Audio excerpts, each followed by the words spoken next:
High সবাইকে, দিনটা ছিল 26শে নভেম্বর আর বুকিং ছিল নৈহাটিতে। আমি আর বিদিশা চলে গেলাম রেডি শেডি হয়ে। তো গিয়ে দেখি ওখানে ব্রাইডের কোনো রিচুয়ালসই কমপ্লিট হয়নি। তারপর ব্রাইডের কাছ থেকে জেনে নিলাম কেমন আমার ব্রাইড পম্পি। তো ওর কাছ থেকে জেনে নিই আজকে যে ওর কেমন লুক চাই। বলো একটু। লুক বলতে আমার স্কিন টোন যেন সেরকম চেঞ্জ না হয়, একটু লাইটের মধ্যেই থাকে। আর হচ্ছে মেকআপের আই বলো লিপস্টিক বলো, সেটা আমাকে যেটা মানাবে সেটা তুমি করে দিও, তোমার উপর ছেড়ে দিলাম।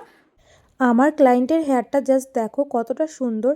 আর তারপরে হঠাৎ ওর শরীরটা অনেকটাই খারাপ হয়ে গেছিলো, তাই কাজটা করতে অনেকটা লেট হয়ে গেছিলো। তো ফাইনালি ওর লুকটা কমপ্লিট করে ফেলেছি। আর তোমরা জানিও অবশ্যই কেমন লাগছে। আর সবার কাছ থেকেই রিভিউ নিয়েছিলাম, তো ওর কাছ থেকেই শুনে নিই ফাইনাল লুক। আর তো ওর কাছ থেকেই জেনে নিই যে ওর কেমন লাগলো আজকে আমার কাছে মেকআপ করে।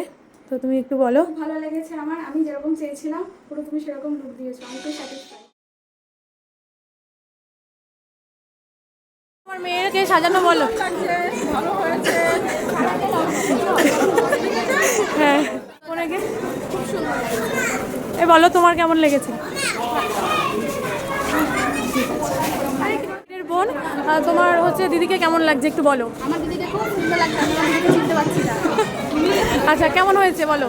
খুব সুন্দর হয়েছে, আমার পেশেন্টের খুব মিষ্টি লাগছে। Thank you.